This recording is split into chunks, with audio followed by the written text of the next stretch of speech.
The richest source of omega-3 fatty acids on Earth is not salmon, it is not fish oil, it is not flaxseed or chia, or any supplement on a pharmacy shelf. It is a plant whose seed oil is 64% omega-3 by weight. A plant that reseeds itself so aggressively that one planting feeds a family for generations. A plant that 500 million people eat every single week across Asia, used as food, medicine, and lamp oil for centuries. In America, we spray it with herbicide and call it a weed. That is not an accident. On February 19, 1942, President Franklin Roosevelt signed Executive Order 9066. Within 6 days, 120,000 people received notices. They had less than a week to pack a life into what they could carry. Farms worth $72 million were sold for cents on the dollar, or simply abandoned. The crops still in the ground were seized by strangers at harvest time. Among those farms were the gardens of Japanese-American families who had cultivated this plant for 30 years on American soil. A plant their grandmothers had grown for food, for medicine, for oil. When the families came home after the war, shattered and starting over, they did not replant it. The market was gone. The buyers did not know what it was. The knowledge had been incarcerated with the people who held it. Today, Americans spend $7.68 billion every year on omega-3 supplements. Most of that money buys fish oil. Meanwhile, this plant grows freely in almost every climate zone, asks nothing in return, and outperforms every product in that multi-billion-dollar industry.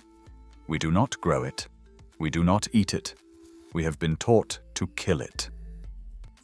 Welcome to Nature's Lost Vault. The archive opens in the mountains of southern China, sometime around 500 years into the Common Era. A physician named Tao Hongjing is compiling the supplementary records of renowned physicians, the most comprehensive Chinese pharmacopoeia of its age. Among the herbs he documents is one called Zisu, Purple Reviver. He records it as a treatment for respiratory ailments, noting that it clears the blood and calms the stomach.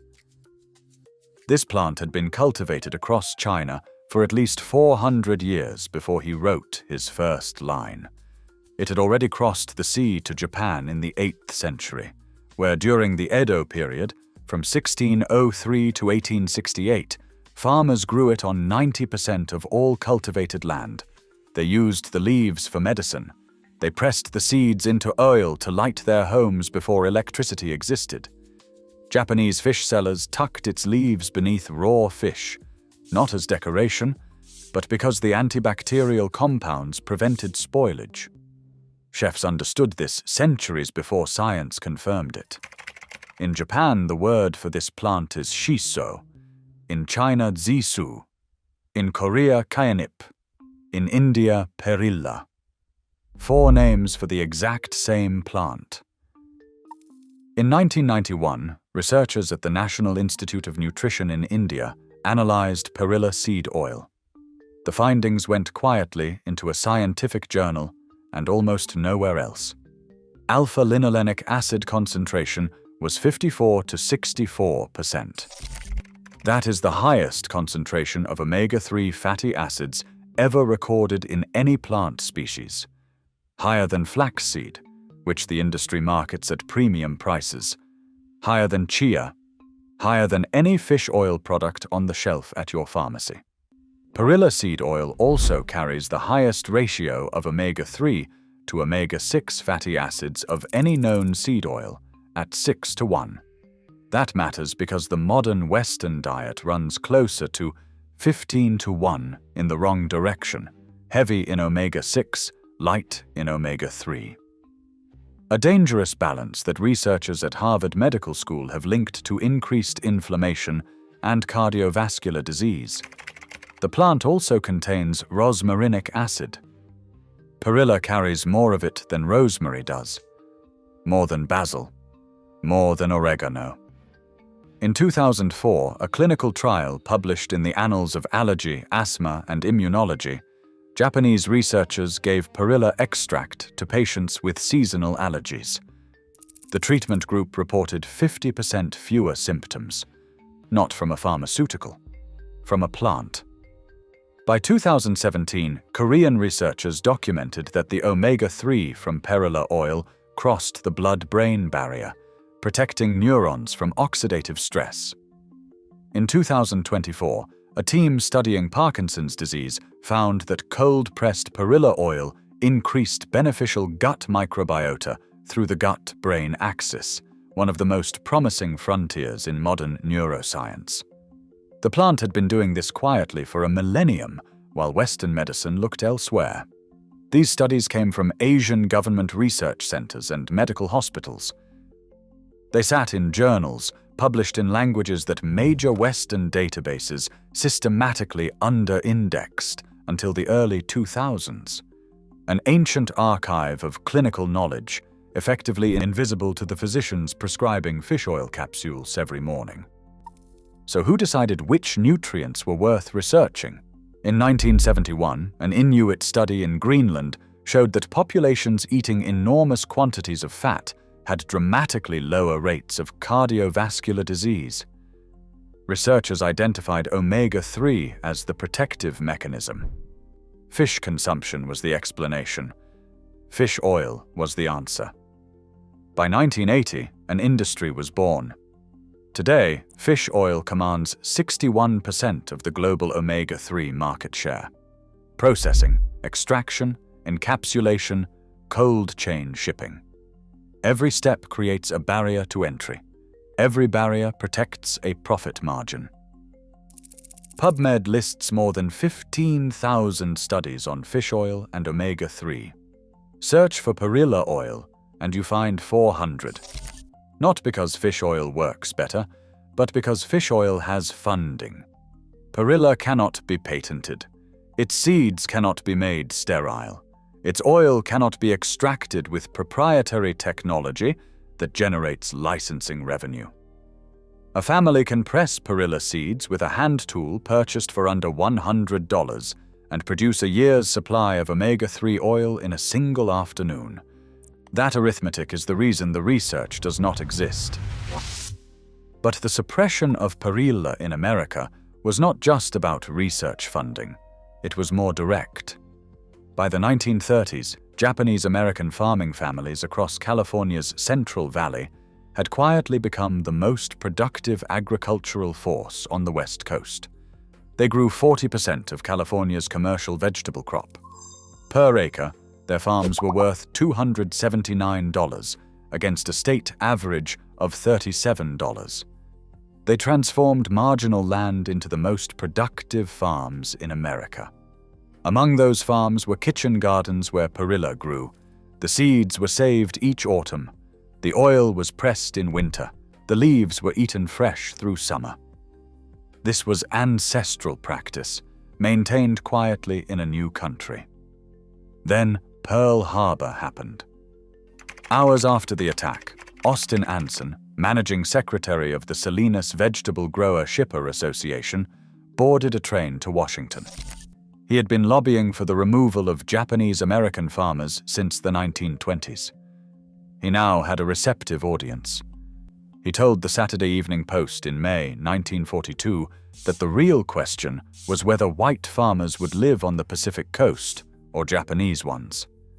Decades of organized corporate lobbying had finally found its political moment. When Executive Order 9066 was signed, the War Relocation Authority oversaw the removal of 120,000 people into concentration camps. By year's end, the managing secretary of the Western Growers Protective Association reported that the removal had resulted in considerable profits for white growers.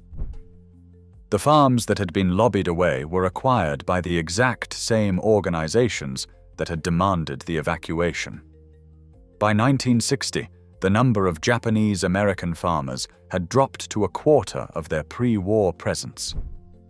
The knowledge they carried did not return with them. Rebuilding the agricultural practice of a generation was not possible. Many moved to cities. The perilla gardens did not come back. But the plant kept growing.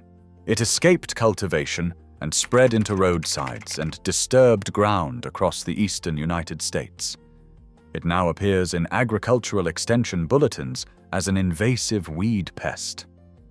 In America's backyard, an ancient food and medicine tradition was reclassified as a nuisance. Herbicide companies now sell products specifically formulated to kill it. Yet 500 million people still eat perilla every week across Asia. They wrap it around grilled meat. They pickle it in garlic and soy. They press the seeds for oil. They have not forgotten. A 100-gram serving of fresh perilla leaves delivers 3.9 grams of protein, more than spinach or kale. Calcium at 230 milligrams. Iron at 1.7 milligrams. Vitamin A at 5,520 international units. The seeds are the real infrastructure. They contain 35 to 45% oil by weight, with 54 to 64% of that oil being the exact omega-3 fatty acid the supplement industry sells back to you in gelatin capsules for $20 a bottle. The plant grows in USDA zones 2 through 11, covering virtually the entire continental United States. It thrives in poor soil. It tolerates drought. It self-seeds with a ferocity that is closer to resilience than gardening. A single plant produces 1,000 to 4,000 seeds. 85% of those seeds germinate. They remain viable in the soil for 5 years or longer. Korean farming villages have documented the same perilla patches growing on the same ground for 10 generations without replanting.